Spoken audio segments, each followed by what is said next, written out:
صل على محمد وآل محمد اللهم صل. الحمد لله رب العالمين والعاقبة للمتقين والصلاة والسلام على سيد الأنبياء وأشرف المرسلين محمد وعلى آله وأصحابه أجمعين. أما بعد فأعوذ بالله من الشيطان الرجيم. بسم الله الرحمن الرحيم. يا أيها الرسل كلوا من الطيبات واعملوا صالحا إني بما تعملون عليم. وقال تعالى وَذَرُوا ظَاهِرَ الْإِثْمِ وَبَاطِنَهُ. صدق اللہ العظیم. قابل احترام بزرگوں اور عزیز دوستوں، قرآن کریم کی دو آیتیں تلاوت کی. اس میں اللہ رب العزت نے بہت اہم پیغام دیا ہے ہم لوگوں کو. دعا کیجئے کہ اللہ تبارک و تعالی کچھ میرے اور آپ کے کام کی باتیں کہلوا دے. کہی سنی باتوں پر ہم تمام کو عمل کی توفیق نصیب ہو جائے. رمضان المبارک جانے کو تقریباً 3 ہفتے ہوئے. بہت سے لوگوں کو یاد ہے اور بہت سے لوگ بھول چلے. رمضان المبارک میں اللہ تعالیٰ نے ہمیں روزہ رکھنے کا حکم دیا تھا. آخر وجہ کیا تھی؟ اللہ کو مزہ کیوں آتا ہے ہم کو بھوکے رکھوانے میں؟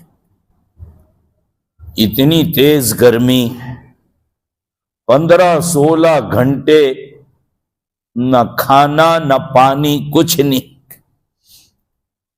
میں نے رمضان المبارک سے پہلے آپ کو بتلایا تھا کہ جس طریقے سے ایک ماں اپنے بچے کو دودھ پلاتی ہے اور ایک مدت آ جاتی ہے یعنی 2 سال، اب فکر ہوتی ہے 2 سال سے پہلے کہ دودھ کیسے چھڑوایا جائے. حالانکہ ماں اتنی محبت والی ہوتی ہے کہ بچہ جیسے ہی رویا، وہ کسی بھی کام میں ہو، نیند میں ہو، چھوڑ کر دودھ پلاتی ہے. لیکن جب 2 سال قریب ہونے کو ہوتے ہیں تو وہ بس ایک دل منا لیتی ہے کہ اب دودھ چھوڑوانا ہے.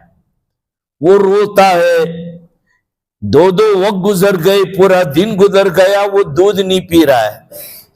اس کو دودھ نہیں پلایا، وہ بھوک سے بے چین ہے. وہ اپنے سینے پر کڑوی چیزیں لگاتی ہے کہ بچہ دودھ پینے سے نفرت کرے.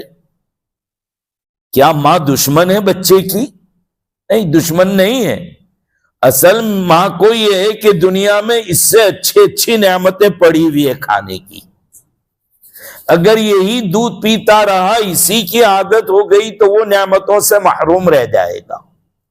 تو اللہ رب العزت بھی ہمیں اچھے سے اچھی نعمتیں کھلانا چاہتے ہیں اور وہ نعمتوں کی ذرا قدر بھی ہو. اب آپ 15-16 گھنٹے بھوکے رہے، افطاری کا کیسا انتظار رہتا ہے. اور آپ کو یہ بھی یقین ہے کہ آج گھر میں پتہ نہیں کون کون سی نئی چیزیں بنی ہوگی. غریب سے غریب کا دسترخوان بھرا ہوا رہتا ہے. یعنی کبھی کبھی تو یہ سوچنا پڑتا ہے کہ بیگم نے بنایا یا آسمان سے نازل ہوا ہے. حالانکہ یہی چیز جو رمضان میں آپ نے کھائی ہے، بیگم سے کہیے کہ بہت اچھا مزہ آیا تھا، پھر ایک مرتبہ بناؤ.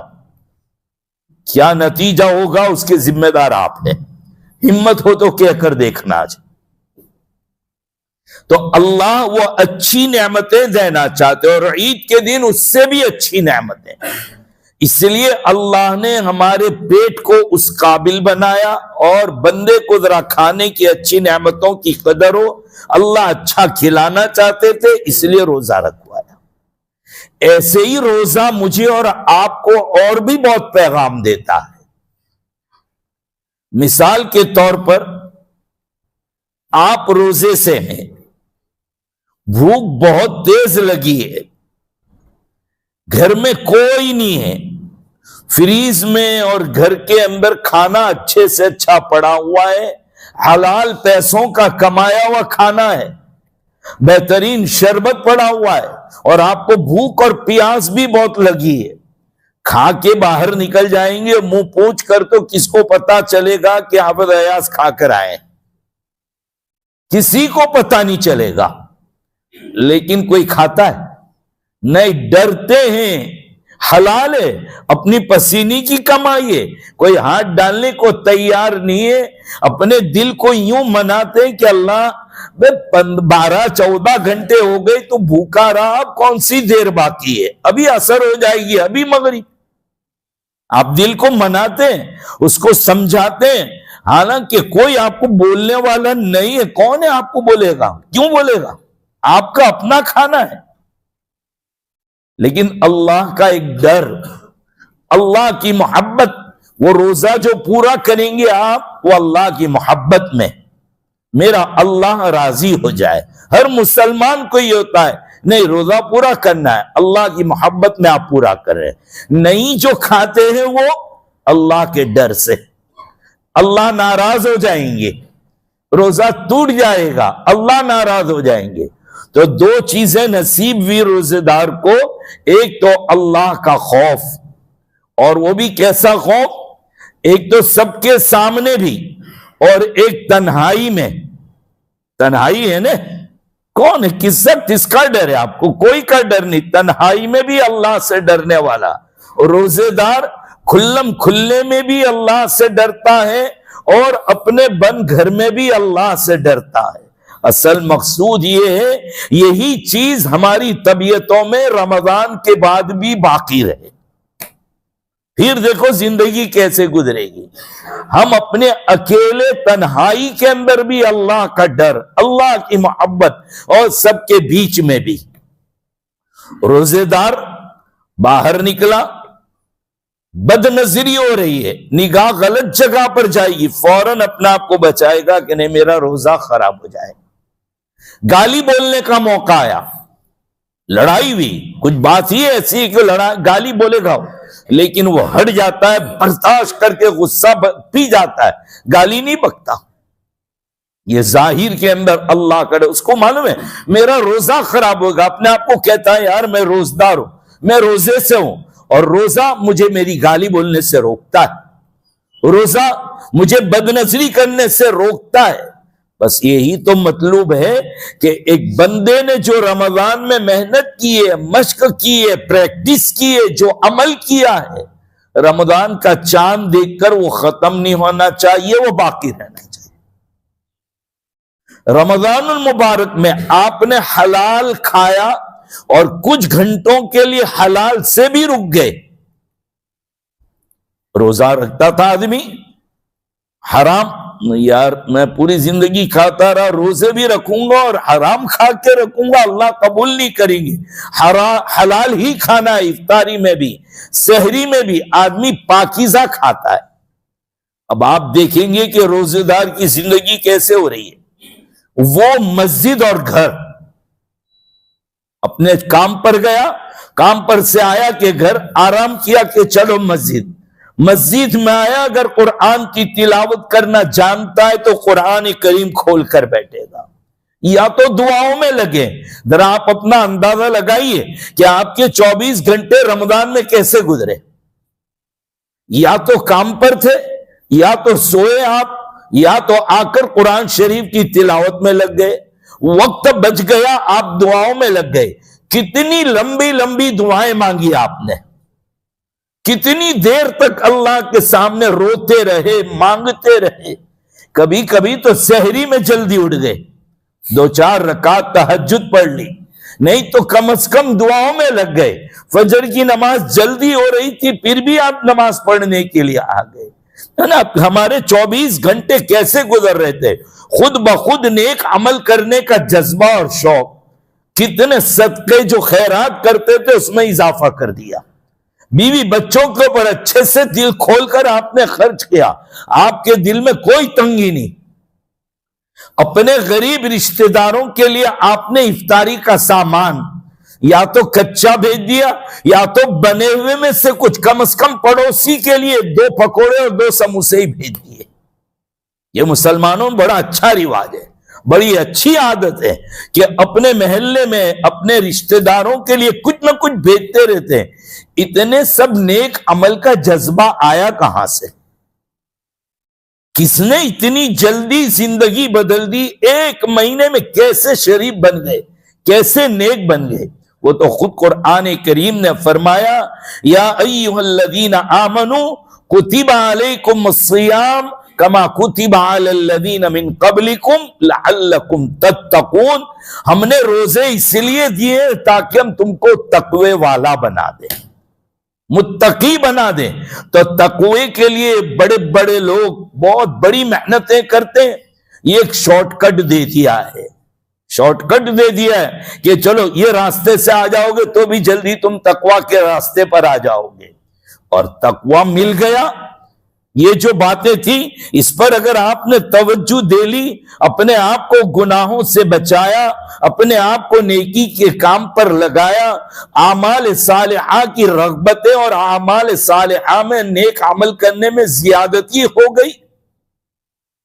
یہ سب کس کی وجہ سے؟ وہ حلال لقمہ جو کھایا, پاکیزہ جو لقمہ کھایا, اور حلال کھانے میں بھی اللہ کے حکم کو مانا.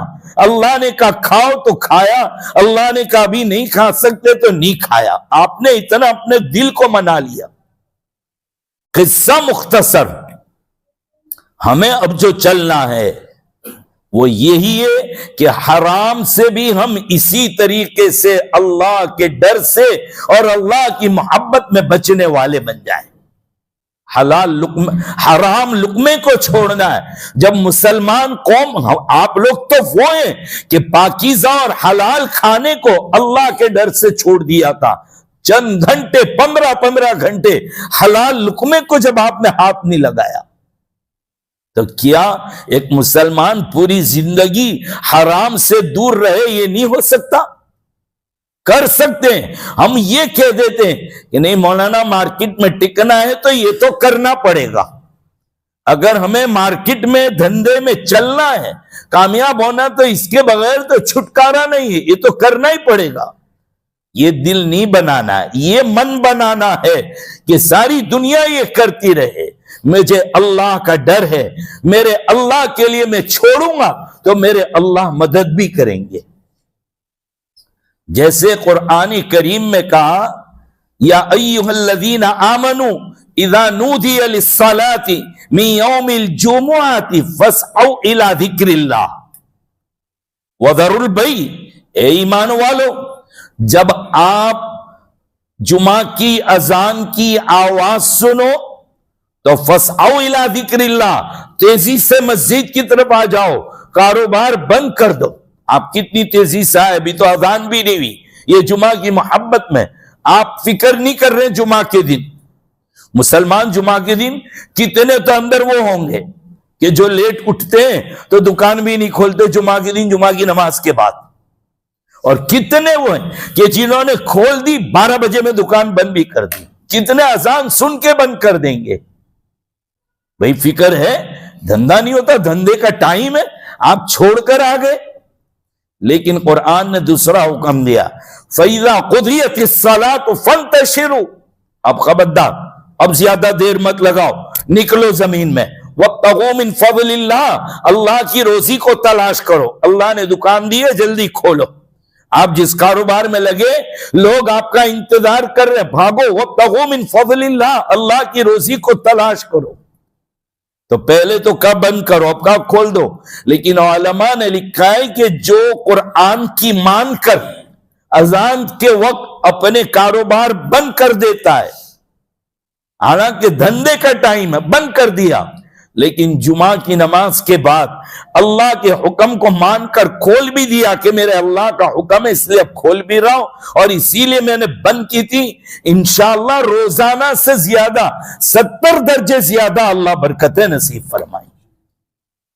اور بزرگوں نے لکھا ہے کہ ہم نے اس برکتوں کو محسوس کیا، اللہ کے حکم کی مان، بس یہ کہ میں اللہ کے حکم کے لیے کرتا ہوں۔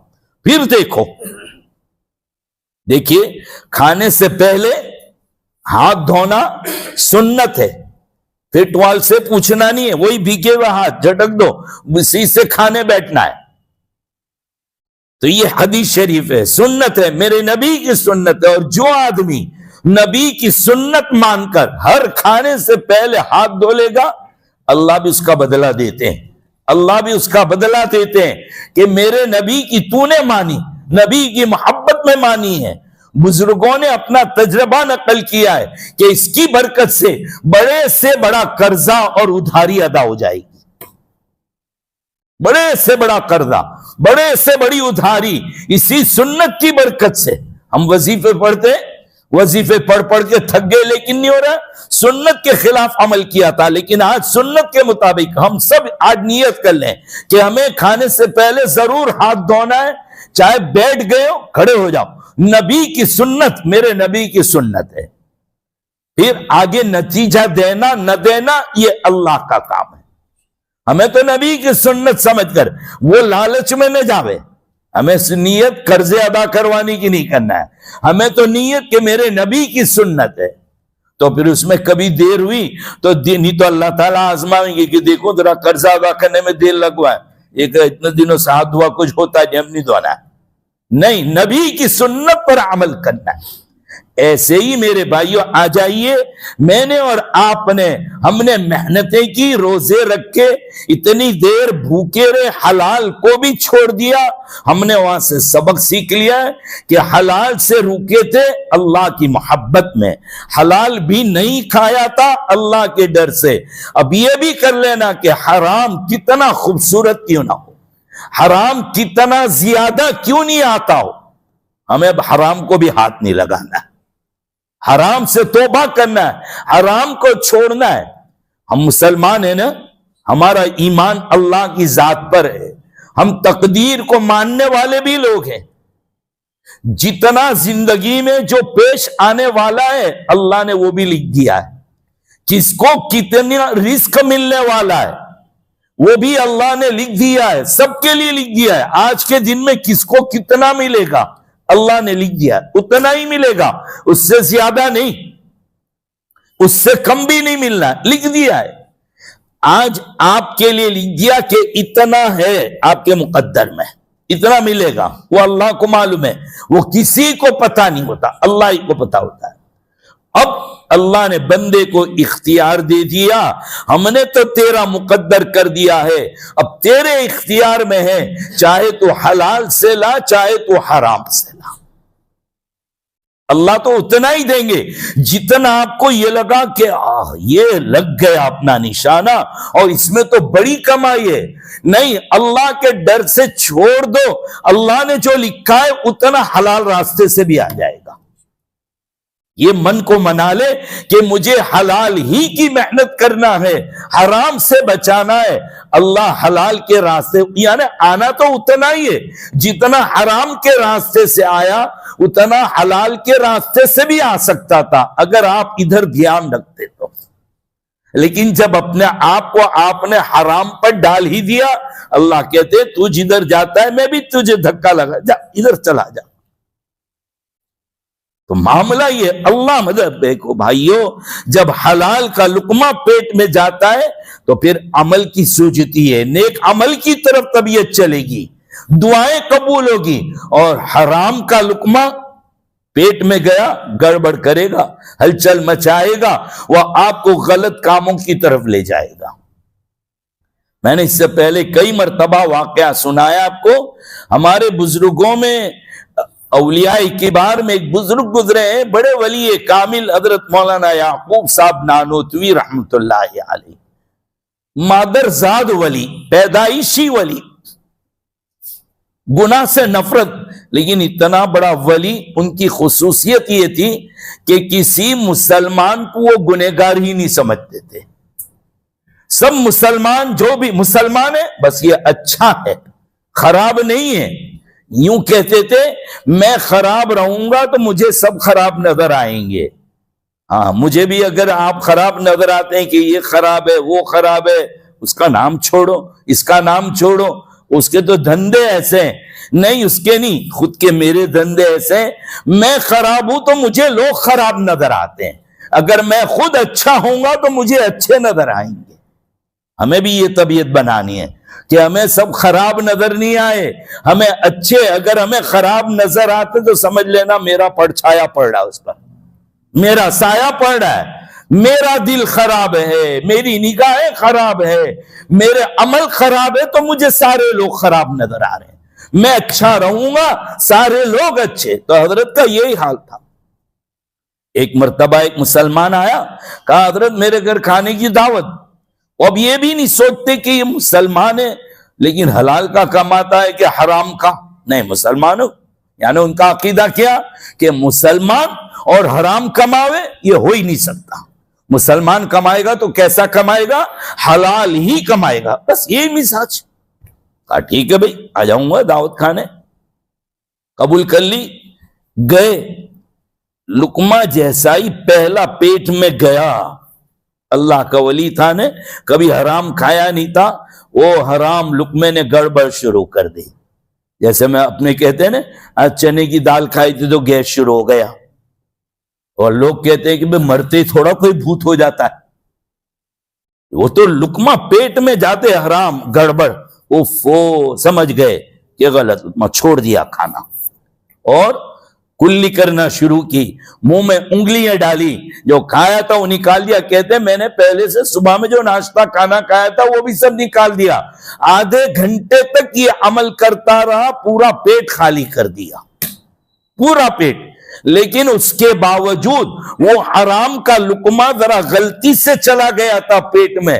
اس نے 2 مہینے تک مجھے حیران کیا، 2 مہینے تک کہ یہ گناہ کر لوں، یہ گناہ کر لوں. میں گناہ کے قریب پہنچ جاتا تھا. اللہ اگر نہ بچاتے تو میں بچ بھی نہیں سکتا. سمجھ میں آئی بات؟ یعنی گناہوں کی طرف اگر ہماری طبیعت جاتی ہے، گناہ ہمیں مجبور کرتا ہے گناہ کرنے پر. سب سے پہلے دھیان کس پر دینا ہے؟ اپنے لقمے پر، اپنے رزق پر، اپنی کمائی پر. جب اللہ حلال دینا چاہتے ہیں، اللہ نے محنت کرنے کی طاقت دی ہے، تو پھر ہم حرام کے دھندے کیوں کریں؟ کیوں کسی کی زمین دبائیں؟ کیوں کسی کی چوری کریں؟ کیوں کسی کا چھین کر بھاگ جائیں؟ کیوں کسی کی زمین میں، کسی کی چیز میں ہم اپنا حق جتانے لگیں؟ کیوں ہم کسی وقف کی جگہ کے اوپر اپنا قبضہ ڈال لیں؟ کیوں مسجد مدرسہ کی جگہ کو ہم کھا جائیں؟ جب اللہ وہ دے سکتا تھا اور اللہ دیتا ہے آپ کو حلال سے، پھر کیوں؟ تو یہ حرام لقمہ اتنی خطرناک چیز ہے کہ یہ ہمیں ہمارے اعمال برباد کر دیتا ہے. کتنے اندر سے بندے نیکی پر آنا چاہتے ہیں لیکن جماؤ نصیب نہیں ہوتا.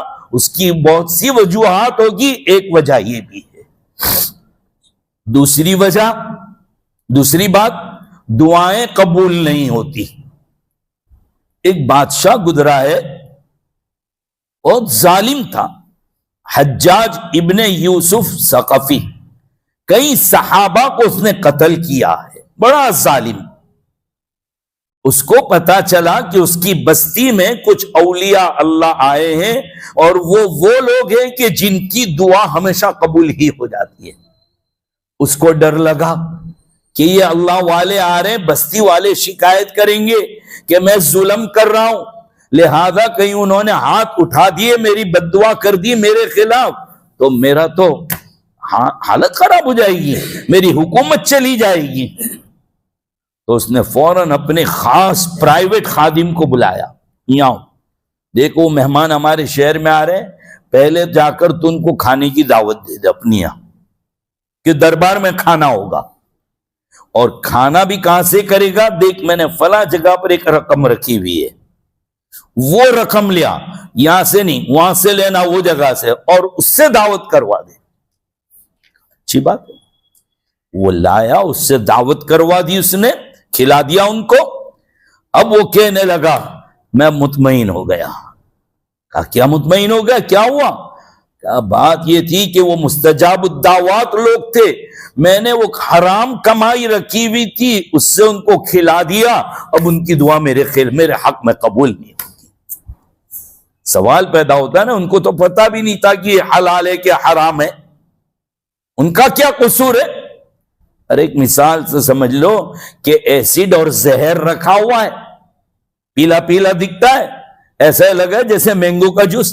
اگر کوئی غلطی سے اٹھا کر وہ ایسڈ کے بوتل کو فریز میں رکھ دے تو کسی کو پتا بھی نہیں چلے گا, اگر لیبل نہ ہو تو, کہ پائن ایپل رکھا ہوا ہے یا مینگو کا شربت رکھا ہوا ہے. کلر تو سیم نظر آ رہا ہے. اب کوئی برف ڈال کے پی بھی جائے ٹھنڈا کر کے اس کو, تو کیا وہ غلطی سے پیا ہے, وہ ایسڈ اپنا کام بتائے گا کہ نہیں بتائے گا؟ اب کوئی کہ مجھے تو پتا ہی نہیں تھا, یہ پینے والے کو تو خبر ہی نہیں تھی, موت آئی کائے کو, کلیجہ جل کیوں گیا؟ ارے بھائی اس کا تو کام ہی جلانا ہے, اس کا کام ہی جلانا, چاہے کوئی غلطی سے پیے چاہے کوئی جان بوجھ کر پیے. ایسے ہی حرام کوئی جان بوجھ کر کھائے کہ غلطی سے پہنچ جائے. اسی لیے ہمیں کہا گیا کہ حلال کی کوشش کرو, اور جہاں تم میں شک ہوئے کہ ہو سکتا ہے بھئی یہ حرام ہے, احتیاط کر لو, اپنے آپ کو بچاؤ, اپنے آپ کو بچائیے.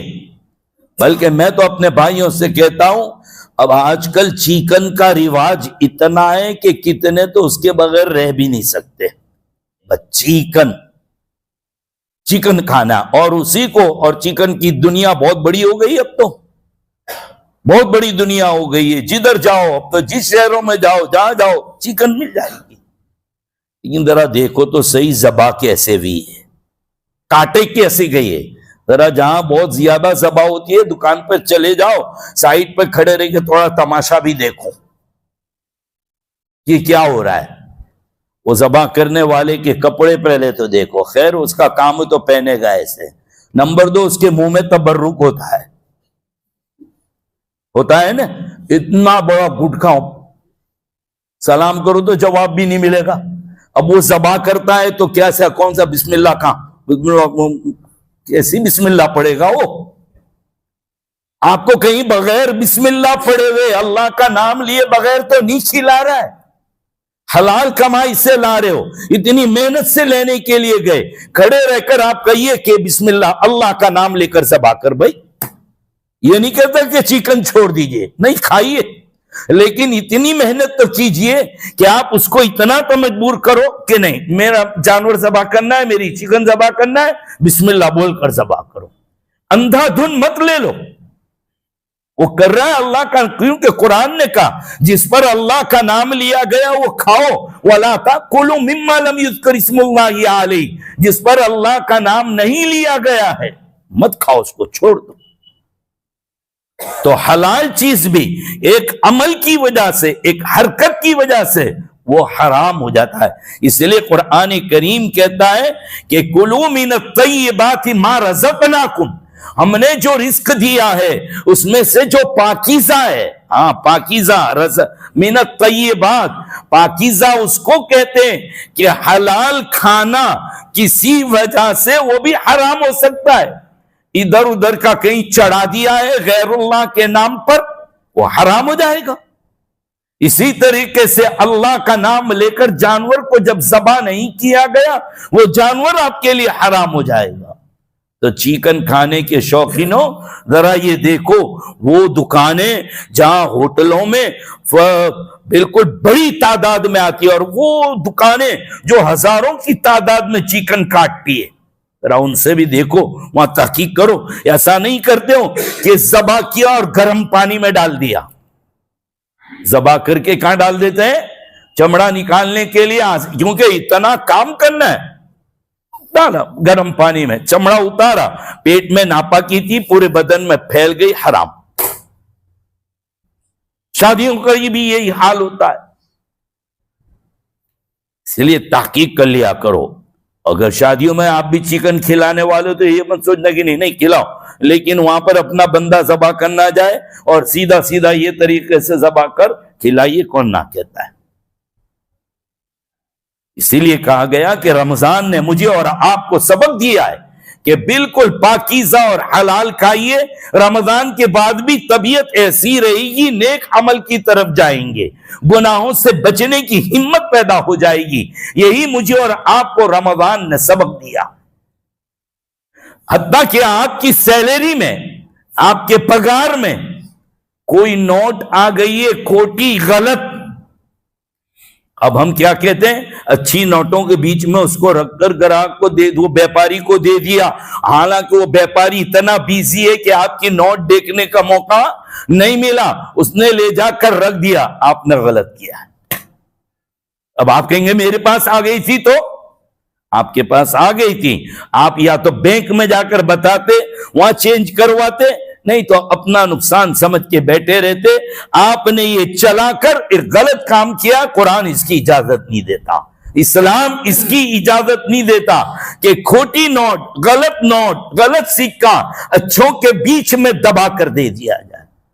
اگر آپ بیپاری ہے، کوئی چیز نقصان والی آپ بیچ رہے، اس کو چھپا کر دھوکے میں رکھ کر آپ دے دیں گے، پوری کمائی آپ کے لیے حرام ہو جائے گی۔ اسی لیے حدیث پاک میں فرمایا نبی کریم صلی اللہ تعالی علیہ وسلم نے، من باع عیبا لم ینبہ، جس نے کوئی ایسی چیز بیچ دی کہ اس کی خرابی لوگوں کو نہیں بتائی، لم یزل فی مقت اللہ، وہ ہمیشہ اللہ کی لعنت میں رہے گا، ولم تزل الملائکہ، اسی طریقے سے ملائکہ بھی، فرشتے بھی اس پر لعنت کرتے رہے۔ نقصان والی چیز بتا دو کہ یہ ہے۔ میں ایک مرتبہ مدینہ منورہ میں، پہلے تو یہ سنیے کہ اللہ کے نبی صلی اللہ تعالی علیہ وسلم مدینہ شریف جب ہجرت کر کے مکہ سے پہنچے تھے، مدینہ میں عام عادت تھی، یہ لوگ کیا کام کرتے تھے؟ ان کا طریقہ یہ کہ کانٹا مار دیا، میٹر مار دیا اور بس دے دیتے۔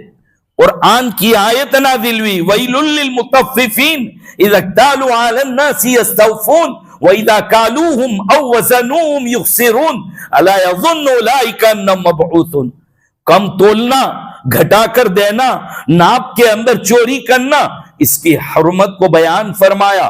کہتے ہیں کہ جب یہ آیت نازل ہوئی اور جس میں لوگوں کو روکا گیا اور تنبیہ کی گئی، پھر تو مدینہ پاک کے عربوں کا یہ حال ہو گیا تھا، مدینہ کے رہنے والوں کا، کہ سب ناپ تول زیادہ کر کے دینے لگے۔ اور الحمدللہ آج بھی آپ مدینہ منورہ کے جو اصلی لوگ ہیں ان کے اندر یہ چیز دیکھو گے آپ۔ اگر کبھی گڑبڑ ہوئی تو ہمارے ایشیائی جو لوگ وہاں کام کرنے جاتے ہیں وہ بھی لمبے کرتے پہن لیتے، تو لمبے کرتے سے کوئی عرب نہیں بن جاتا، ہم سمجھتے ہیں کہ وہ بھی عربی بول رہا ہے تو وہ وہی ہوگا، وہ دھوکہ دے دیتا ہے۔ ایک مرتبہ میں، اب آئیے، میں ایک مشین لینے کے لیے مدینہ منورہ میں کچھ کام کے لیے پہنچا ایک دکان میں، یاد بھی نہیں کیا چیز تھی وہ، میں لے کے نکل رہا تھا تو وہ دکان کا مالک آ گیا، مجھے نہیں معلوم ہے کہ یہ مالک ہے، اس نے میرا ہاتھ میں سے بہت غصے میں وہ چیز لے لی اور جا کے کاؤنٹر پہ پٹکی، بہت غصہ اس کو، مجھے بھی غصہ ہے کہ یہ کوئی طریقہ ہے لینے کا، کیا کر رہا ہے، چھین لیا میرے ہاتھ سے۔ میں نے اس کو کہا کہ یہ طریقہ اچھا نہیں آپ کا، میں نے خریدا ہے، میں پیسے دے کر لے کے جا رہا ہوں، میں کوئی حرام کا چھین کے لے کے نہیں جا رہا ہوں۔ اس نے کرسی دی کا بیٹھ، پھر اس نے مجھے یہ حدیث سنائی کہ من باع عیبا لم ینبہ فی، جس نے کہ کوئی چیز بیچی اور اس کے عیب پر متنبہ نہیں کیا، اللہ کی لعنت میں وہ ہمیشہ رہے گا، مجھے لعنت میں نہیں رہنا، یہ دکان میری ہے۔ میں نے اس کو کہا تھا، یہ کاریگر کو، کہ بھئی ذرا بتلا دینا کوئی بھی آوے کہ یہ نقصان، بلکہ اس کو بیچنا مت، ہم کمپنی کو دے دیں گے، کمپنی ہم کو دے گی۔ اس نے کتنی قیمت لی؟ میں نے کہا اتنی۔ وہ کہتا ہے میں نے نہ کہا تھا کہ سستے میں بھی نہیں بیچنا اور مہنگے میں نہیں، جو قیمت، حالانکہ جو قیمت تھی وہ لی، اس نے مجھے نہیں بتایا کہ اندر یہ عیب ہے، اور ناراض ہوا، اس نے پٹک دیا، کہا کہ پھینکو اس کو، توڑ دو، نہیں چاہیے ہمیں نہیں چاہیے یہ، میں تو بس اس کے بعد اس نے بٹھایا, غصہ ٹھنڈا کرنے کے لیے مینگو جوس منگایا اور وہ پلایا ہم کو, کہا کہ تجھے جو تکلیف پہنچی اس کے لیے میں تیرے معافی چاہتا ہوں, اور یہ دیا. اور ایک قرآن کریم کی کیسٹ مجھے یاد ہے, بی بی وہ انہوں نے بہت اچھے قاری صاحب تھے, ان کی آواز میں قرآن کریم چل رہا تھا, کہا تجھے پسند ہے؟ میں نے کہا ہاں پسند ہے. پورا سیٹ ایک 30 کیسٹ کا 30 پاروں کا انہوں نے مجھے ہدیے میں دیا اس وقت. یہ مدینہ کے لوگوں کا حال. ہم مسلمان ہیں, ہم بھی اپنے ناپ تول میں اسی طریقے سے کام لیں. اگر کوئی عیب کی چیز ہے تو ہماری جو صورتی زبان ہے کہ پہنا دیں گے کسی کو, نہیں یہ نہیں کام کرو, ورنہ پھر کوئی آپ کو پہنائے گا. آپ پر دنیا کی ظالم حکومتیں آپ پر نئے نئے قانون لا کر پہنائے گی, یہ اسی کا نتیجہ ہے. ہم جب گناہ بے باکی سے کرنے لگے, حرام کھانے لگے, ہم نے اپنی لقمے اور ہماری کمائی کا ہم نے احساس نہیں کیا تو یہ حالات آ گئے ہیں. اور جب کما بھی رہے, اللہ نے دیا ہے تو کہا انفقوا مما رزقناکم, ہم نے جو دیا اس میں سے خرچ بھی کرو, کچھ جمع کر کے مت رکھو. اپنا گھر میں کوئی کام آتا ہے ہم اس کو بناتے ہیں, سمجھ گئے نا, بہت سمجھدار لوگ ہیں کہ میں کہا جا رہا ہوں. ہاں, اپنی کمائی میں سے آپ کھاؤ بھی, اور اللہ کے گھر کی مسلمان کہیں جائے گا پہلے مسجد, مدرسہ اور قبرستان, 3 چیزیں بنائے گا. اتنی چھوٹی مسجد, اتنے لوگ کھڑے ہوئے بیچارے اوپر جا رہے.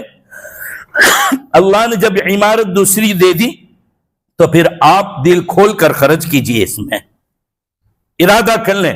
کوئی آدمی یہاں سے خالی ہاتھ نہیں جائے, جتنا بن سکے ہر جمعہ کے اندر کچھ نہ کچھ ایسا دیتے رہے. میں یہ نہیں کہہ رہا پوری رقم ایک ساتھ دے دو آج, نہیں, خوب دے کر جائے کہ جس سے کاروبار ہو جائے, مسجد کا کام چل جائے, ہم کسی کے پاس اور تو جگہ جانا نہ پڑے. آپ یہ وعدہ کر لو, یہ عہد کر لو, ہم دوسری جگہ ان کو جانے نہیں دیں گے, یہیں سے اپنا کام بنائیں گے. بہار کی بھاگلپور پر ایک جگہ مرتبہ گیا تھا, وہاں مسجد کا کام چل رہا تھا, تو میں نے وہاں کے ذمہ داروں سے کہا کہ کام کرو, صورت بھیجو کسی کے پاس, میں لکھ کے دے دوں گا, یہ تھوڑا چندہ ہو جائے گا. کہا نہیں مولانا ہم نہیں بھیجیں گے. میں نے کہا بھائی کیوں ناراض ہو گئے؟ کہا کہ نہیں, یہ 80 سال پہلے مسجد بنی تھی اور ہمارے باپ دادا نے یہ کہا تھا کہ اسی محلے کے پیسوں سے بنائے تھے اور بنی تھی, اور آج ہم نے بھی ارادہ کیا کہ اسی محلے سے انہی مصلیوں کے پیسے سے بنانا ہے. آپ لوگ بھی ارادہ کر لو, اللہ کی مدد آئے گی. اللہ آپ کی رزق میں برکت عطا فرمائے, پاکیزہ حلال کمائی نصیب فرمائے. اللہ ہمیں وہ دل نصیب فرمائے کہ جس کی وجہ سے ہم خیرات کریں, ہمارا مال اللہ کے راستے میں قبول ہو جائے. وآخر دعوانا الحمدللہ رب العالمین.